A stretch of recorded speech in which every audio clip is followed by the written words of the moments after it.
Primary Tourist, Chapter 16. The thing about world premieres is that, well, everything has one. You know what I mean, sir? What I'm saying is just because Political Suicide had a world premiere and Death of a Salesman had a world premiere doesn't make Political Suicide Death of a Salesman. And to tell you the truth, that's what makes live theater so beautiful, or not, or something in between. Political Suicide actually wasn't one play, but 4 or 5 shorter ones. And the shorter ones held my attention, had some real valid points, and laughs, too. Then there was the last one, which sadly was the longest of all of them. There's nothing to say but it tried too hard. And it went too long right at the time that the sore ass factor kicked in. Which was too bad, because how often do you get to see a Pulitzer Prize winning playwright act with real visible passion and wit and insight? And the other thing about world premieres is it's the first. The best is yet to come. All future, bright and sunny. There's always a great feeling about a run of your play at the beginning. And then, in 2 days, was the carnival itself. The primary, big day for Mitt and the Romneys, right here in New Hampshire, the center of the universe, for one more night. Then poof, they're all gone, and there you are, in your own private heaven. New Hampshire, it's got it all. Except Jennifer, or even a reasonable facsimile. There was one not so reasonable facsimile, but more about her some other time. So heaven, here, has no Jen. Seemed like a contradiction in terms to me. But I wasn't thinking about that at the time. I was thinking, where the hell is Nate sleeping tonight? Because I wasn't too crazy about the plan. The plan was Nate drops me off at Rod and Erica's place, and Nate sleeps in his car. Is that any way to treat your sidekick? So I asked him, we're a haul from Concord. What's your plan? Drop you off, sleep in the car. I mean, you didn't ask Erica, right? They're pretty unreachable in the mountains, but I'm sure it's cool for you to crash. I like to talk to them first. I've slept in this Subaru before. It's not so bad. Then he added, remember, I'm still young. I fought the urge to say fuck you and just ignored the last statement. Why don't we crash around here? Get up early and take it from there. If we split the motel fare, we can do it. Where the hell are we? New Hampshire. That's about all I really know. Let's look for a place to crash, then get up early and get some more campaigning in before we hit Dixville Notch. The mention of the Notch was again met by a few seconds of silence. Ron Paul is in Manchester in the morning, at Moe's Diner. And since we don't know where we are, we don't know how far we are. That seems to be our dilemma, yes. I say let's find a place to crash, then get it together in the morning. He didn't say yes. He didn't say no. He didn't even say maybe. Not right away, anyway. It is getting kind of late, which sounded about halfway between maybe and yes to me, maybe more than halfway. So I was pleased that Nate wasn't going to have to brave the elements. Wouldn't that have made me the worst sidekick ever? If you go slow around here, we can read the signs. Like tea leaves. We both laughed, but the next thing I said was, it's too late for this shit. You know what that means, don't you? I really meant I'm too old for this shit. Little did I know. That's one thing I learned. You don't get any younger. And sometimes, in one short year, you age a decade. I predict if you take the exit in 3 miles, we will find lodgings. There you go, reading the signs again. The question was if we wanted to take the first place that came up. And I was really leaning toward yes, sight unseen. It was already after 11, and we wanted to get an early start, so it really was time to crash. And since we were going to be asleep, what difference what the room was like? Right down the street might be cheaper, that's true, but what the hell? It's the New Hampshire primary. Splurge for once, you know? The first place we saw had a number to call after 10, and the door was locked, so I made the call. Hi, we're interested in a room? A woman's voice was on the line. Sure, that'll be $70, 80 if you want a view. I'll be by to get you your key and for you to pay. Do you want the room? Do we want the room? I asked Nate. How much? You want a view? 80 with a view. Ugly rooms are 70. What the hell? Let's get the view. I was hoping you said that. Then I said into the phone, yes. I'll be down in a few minutes. She'll be right down. I hope so. I'm pretty beat. I hear that. When the young woman appeared, she was wearing her pajamas and had a newborn in her arms. The baby was sleeping. Is it possible I was ever that small? Or that peaceful? By the way, where are we? I think I'm the one that asked. Where's Beach? Thanks. It didn't mean anything to me, but I knew it would mean something to Yahoo Maps. Our room was pretty standard motel fare. The TV alone was a gold mine to me, especially for a political junkie in New Hampshire 2 days before the primary. The only bad thing about that, though, was the airwaves were inundated with Republicans. Tom Ridge was there pitching for Huntsman. He was always and forever associated in my mind as the head of Homeland Security, a symbol of a post 9/11 world more frightening than the terror of the towers and the Pentagon and God knows where combined. A symbol of the world that Orwell imagined. Yet he was with Huntsman in what was thought to be a moderate wing of the party, which meant they didn't have a snowball's chance in hell. We each get a whole bed, and I'm glad. Not that there's anything wrong with that. Hey, you mind if I watch the tube for a while? I can sleep through a hurricane. These Republicans should be a cinch then. True that, and he was off. And as every red-blooded American knows, he who controls the clicker controls the universe. We're all looking for control, don't you think, sir? Control the universe, control the clicker. Hell, at this point, I'd be happy to control my own body, both the left and the right side. Wouldn't that be something? Funny, it's such an ordinary request, we don't even think it's a request. We think it's a given, but no. So I fell asleep. Amid all the not mitts here in the center of the universe, I fell asleep at, Jesus, I didn't know where's Beach was, but hell, we got a $10 view to wake up to in the morning, then on to the carnival bright and early. I was calculating how much sleep I got. I want to say maybe 4 hours top when I noticed Nate was picking something up in the car. What's that? I was asking, but then I noticed the jar. Weed. Brilliant. There is nothing more perfect than a wake and bake before sunrise in New Hampshire.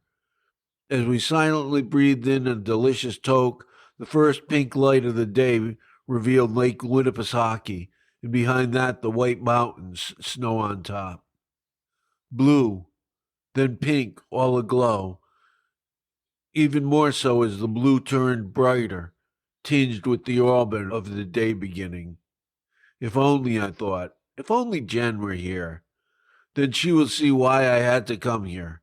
Almost everything about Jen, including her here, was wild.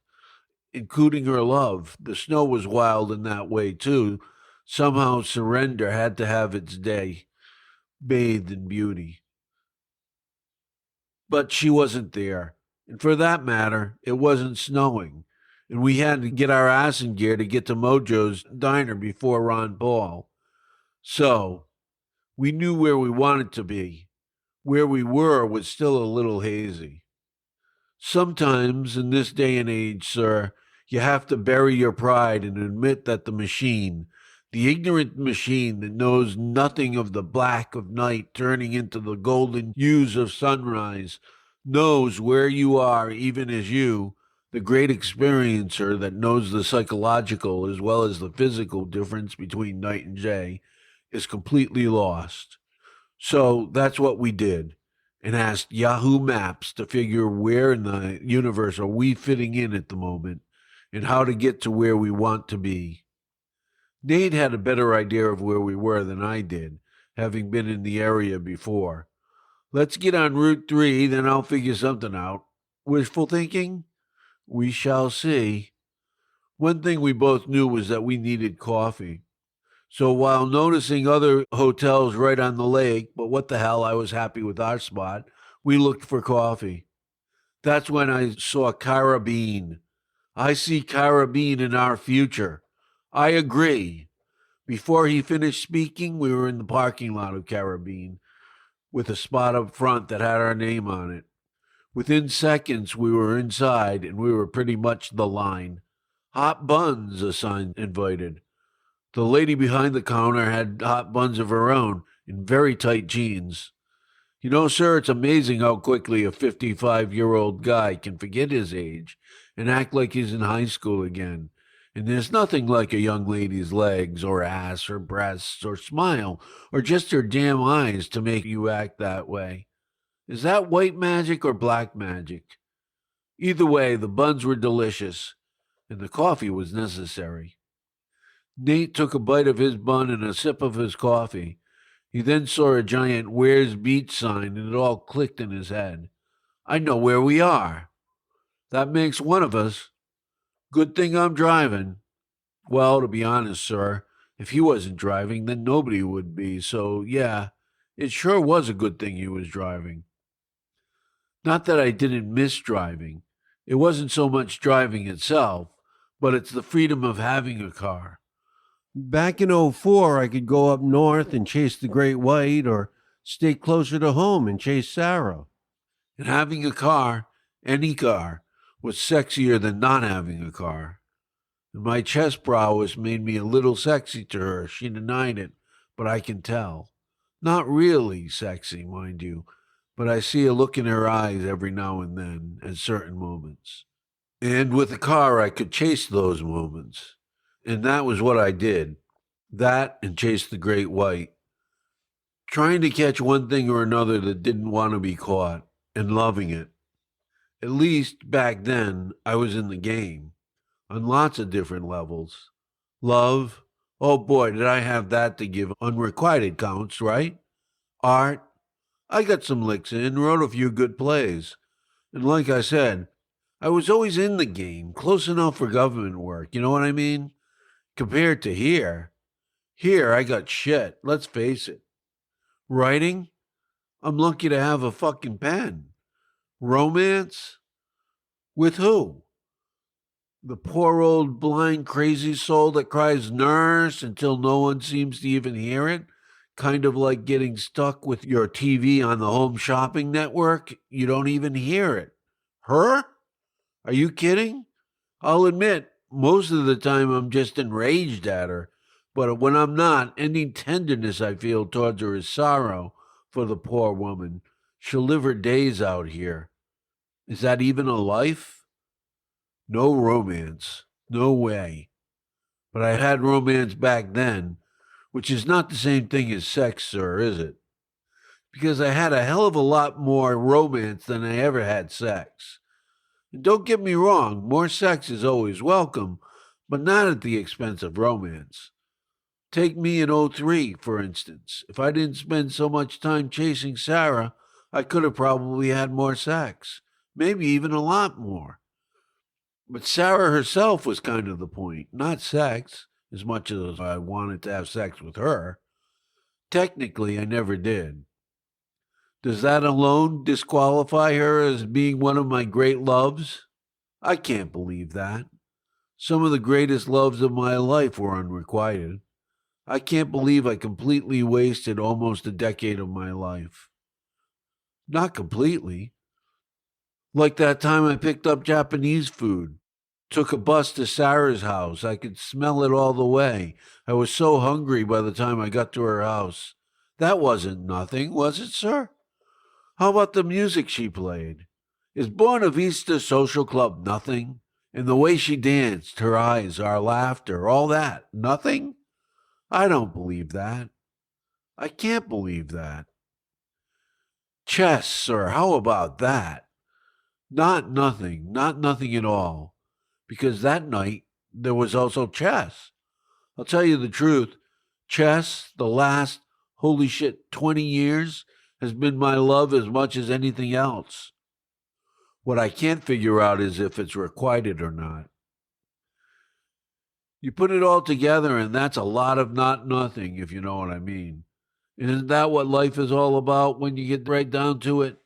As things are happening, we tend to want more. It almost doesn't matter more what, just more. Sex, money, drugs, whatever. Just give me more. But then, as we remember it, well, Jesus, there were so many perfect moments. Hell, time itself was perfect back then, especially how I see things now. Just being able to walk. The very thought of it fills me with nostalgia. Times were simpler then, no doubt about it. I remember once going to a waterfront festival with Sarah. At the time, I thought the festival was a dud, but in retrospect, we had a good time.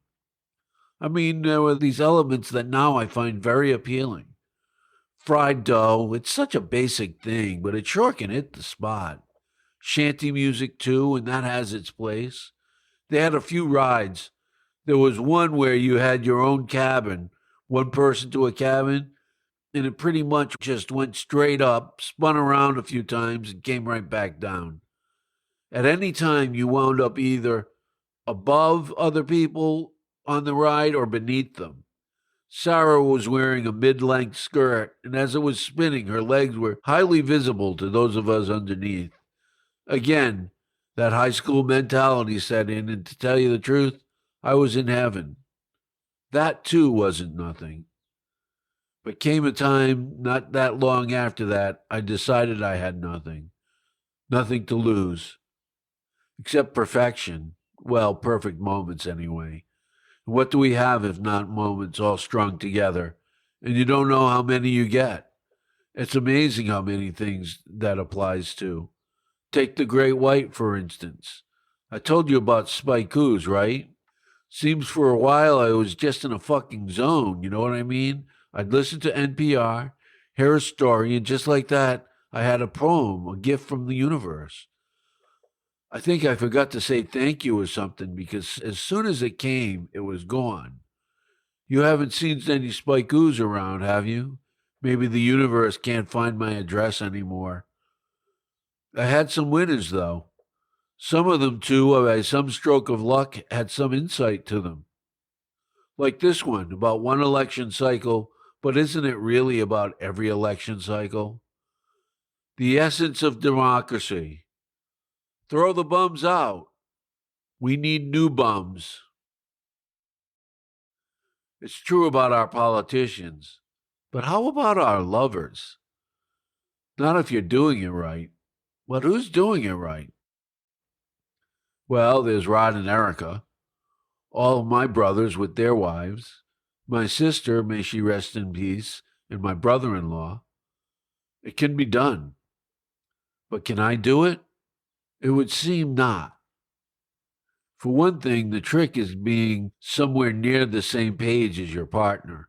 In Sarah's case, I didn't even have a partner, except in crime, usually against myself. So where does that leave me? Wherever it is, I'm alone again, naturally. Aren't we all? That's what I used to say. Now, though, I see all my choices leading to me being alone, all of them conferring to bite me in the ass, all leading to me being alone, no partner to come to my side, no kids taking care of dad. Or not, that's what they don't tell you. Sometimes your kids just screw the pooch. Could be because the parents screwed the pooch, but not necessarily. Bad things happen to good people. Happens all the time. Not to say, sir, that I didn't make my own bed, and damn it, I have to lie in it. I get it. It's just that this seems a bit much, this zoo. I made this bed? Really? What's that? Time? Yep, it's time. I just wish I knew for what. Primary Tourist, Chapter 17. I got a great surprise this week. It was from my brother Pete, and there's another blessing I've got, I'll tell you. He's been just great ever since the stroke, and this week, out of nowhere, he shows up with all my Spike Ooze printed out, all 786 of them, but who's counting? I don't know how he knew I wanted them, but he claims I asked for them way back when, right after the stroke, but my memory of those times are hazy at best, non-existent at worst. So now I have a marker of what I used to be able to do, kind of something to strive for. And it's a test, too. Can I remember writing it? Can I remember what story NPR ran that inspired it? Unless it was inspired by life itself. Can I remember if I was in love that day? For instance, there's one, early on, before I had titles, that said it all about commission sales. A high percentage of zero still equals nothing. Which led to another. A high percentage of a little is almost a little. And I have no recollection of writing it, but I do kind of. Do you know what I mean? I know it was about morning, listening for the Great White. I heard him by the keyboard. Listen. But that's cheating. All my Spike Ooze were written at early morning, in the afterglow of a wake and bake. And I know I had a not real good week selling because, well, just by reading the poems, you know. But it didn't matter because in this arena, I was catching not the Great White, but they ain't minnows either. It was so fun, effortless, thought it would never end. There I go thinking again. What I should have been doing was savor what was coming my way, knowing I'll be this way only once. But what did I know? I must have been out in left field to write the following Spike-Coo. Currency. Done the math. Your life meets at intersection of priceless and worthless. I never would say that now. No intersection, man. Worthless is so out of your way from priceless. Don't go there, man. Especially in a dump like this. No disrespect. But there's a bunch of staff that are ready to put you in the worthless pile. And it's an easy mistake to make. But it's deadly because it becomes a self-fulfilling prophecy. Then you're just used up currency. At least I got the title right. And the title ain't nothing. I mean, right now I'd kill to come up with a title. And anything, I'm not proud. Baby steps, you know what I mean? Shit, a pen and paper would be nice. Essential, really, to have anything like a true shot at the Great White. And the Great White is actually, for once, not really at the top of my priority list. Getting out of hell would be nice, even if I can't write a word of it. Still no word of when that might be. Is there, sir, some clue as to when I can blow dodge, be back in the outside world, any word at all? Because this place is killing me. Not the body so much, although that's not doing so great either. And the care, to be honest, is subpar, not acceptable. Everybody deserves better than what we get. But where I'm dying, where I think everybody's dying, is inside, slow but sure. Hope itself is dying. Not gone, mind you, but ebbing away. Like that woman I was talking about last night, the one that cries nurse till all hours. After a while, it'll hit her that this is her life, and what is there to live for? I wish I could talk to Nick to see how he did it. He knew deep down that he wasn't getting out of hospice, but he managed to suck it up, managed to talk about the future like it was something we shared. Was that for our benefit, the survivors, him knowing that we needed hope too? Because no one understands hope better than somebody that's running out of it. Or were the pep talks he gave for himself to temporarily forget how little time he had? My guess is that the truth was somewhere in between the two. The major source of conversation for the next few days after the car ride was about the car ride. Nick was looking at Yankee Trader type magazines, looking at the deals for sports cars, figuring out what would be the best fit for him, falling in love a little with these tiny little pictures of sports cars. It's like he never outgrew the toys of youth. I hope not. Toys keep us all young. We need them more as we get older, not less. I wish we had toys here. About all we have here is the TV. I guess that qualifies as a toy, but not much of one. A chess set would be nice. Sudoku too, but it seems like the stroke took that toy away from me. I can't even solve the easy ones these days. But that wasn't my problem back then. There was a book of Sudoku puzzles in Nick's room, and I started work on one of them as Nick looked at sports cars ads while talking to me, his sisters and parents. We were killing time until 1 o'clock and the start of the Yankee-Red Sox game, and the thought of baseball brought me back to happier times and bringing Nick and his brother Tim to the stadium in New York. The stadium was another toy from our youth.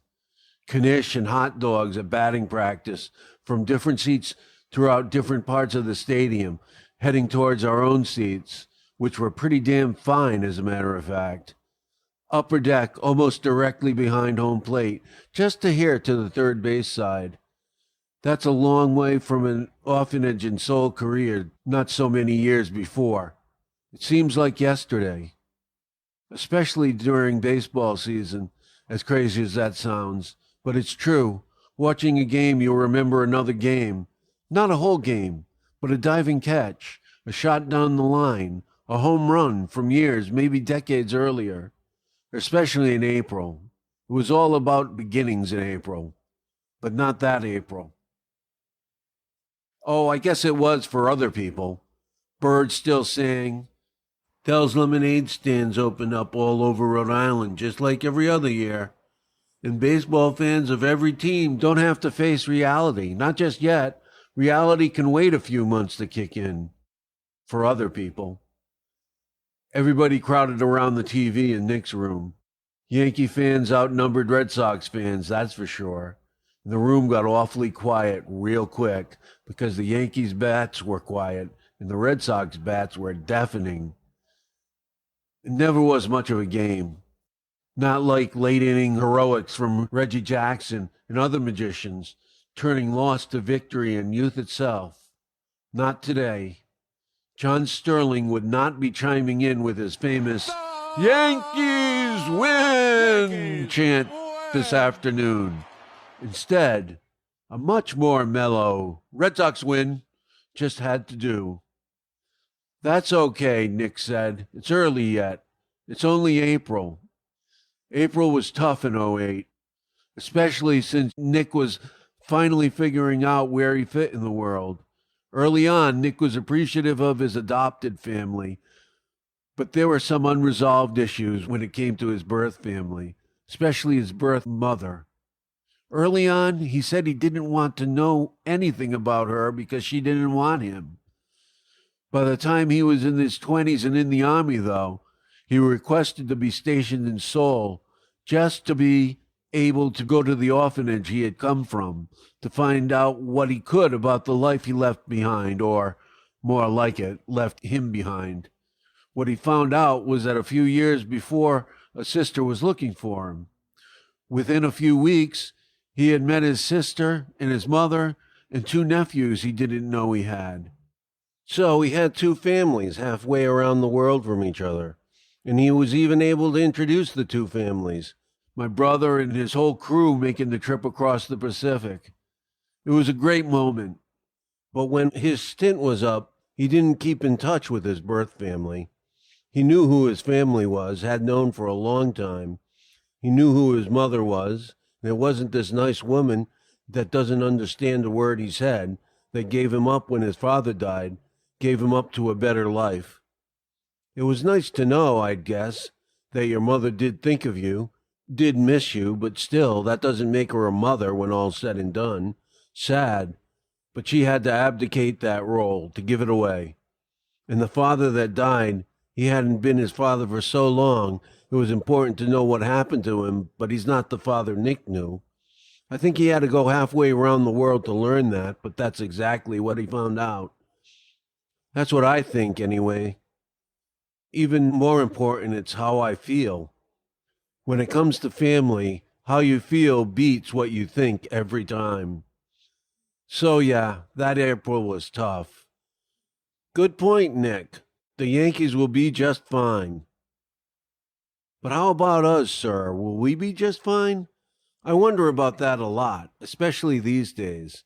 When you're cooped up here, it's hard to see a future where everything is just fine. Where can I get a rosier crystal ball? The thing is, Nick, he had every right to have as rosy a crystal ball as there ever was. What gives? Damn, that must have ripped him in two, but he never let on, to me at least. He knew the prognosis wasn't good, but I don't think he really believed it until the very end. Maybe because he had to not believe it. The place cleared up a bit after the game. It was time for a late lunch. I went to help pick it up with his sister Gloria. As soon as we were safely away from hospice, she lit up a cigarette. I fucking needed this cigarette for hours. Why didn't you just step out and smoke one? My parents don't know I smoke. You sure about that? We all pretend, she said, dragging on her cigarette. Nick could use one, I'll tell you. Oh, poor kid. Hey, he had quit pot, right? Yeah, I think he'd like some now, though. I'm game, you know that. We just got to be real careful, that's all. You know, what really sucks is marijuana was the perfect thing for him at that time. Not saying it could do what morphine could do, but you weren't messing with such a high-powered drug either. It could help, that's all I'm saying. It's something we could have done. Not much, but something. Anything to make us feel less helpless. A little ganj with Uncle Spike. Don't put it that way, but I was giggling already. We both were. I guess that tells you something about my role in the family. The confirmed bachelor uncle. There are worse things, I guess. She took another drag. Maybe I'll figure something out. Anytime. Hey, can we stop at a CVS for just a couple of minutes? I gotta buy a pair of socks. I didn't tell her why I needed socks, but I wonder if she could figure it out. It was for the funeral. As much as I didn't want to think about it, my mind knew what was to come. My heart wasn't ready yet. As long as there's life, there's hope. That's what my dad always said. But underneath it all, I knew. I didn't want to, but I did. No problem. And we stopped by CVS. I was in and out in about 5 minutes. I hoped the socks would crumble out of misuse. Or maybe I'd use them for a wedding. When there's life, there's hope. It was my mantra. If I repeat it enough, maybe I'll believe it. You all set? Gloria asked as I got back in the car. Got it. I don't even remember where we went to grab food, but I'm sure she wouldn't take any of my money. I don't remember what we talked about, but it probably had something to do with Nick. She felt a bond with Nick because they were both born in Korea, and they were the only ones in the family that came here alone. There were two more adopted brothers in the family, but they shared a birth mother, and they had each other in the orphanage, and even when they came over, the older one always kept an eye on the younger one, kind of like half older brother, half father, until he realized they both had a father now.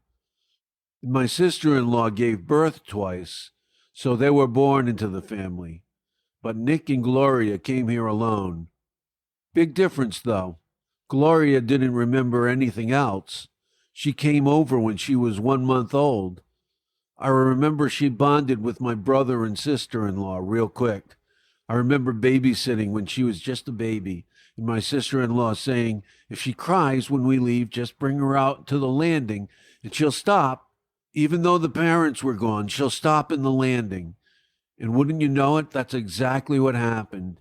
As soon as my brother and sister-in-law left, she screamed bloody murder, wanted to follow them out the door, but as their car left, and I took her out to the landing, she stopped, just like that. Not a peep the rest of the night, asleep within 15 minutes. That's some heavy-duty bonding. And she was just a baby. She doesn't remember not being part of the family. Nick, though, is another story. Do you know what I mean, sir? He remembers when it was kind of like every kid for himself, in the orphanage, I mean remembered. Funny how, every now and then, for just a second, I can forget he died, or my sister, or my mother, or my father. I talk to them all now, mostly apologizing for my past behavior, especially with my dad.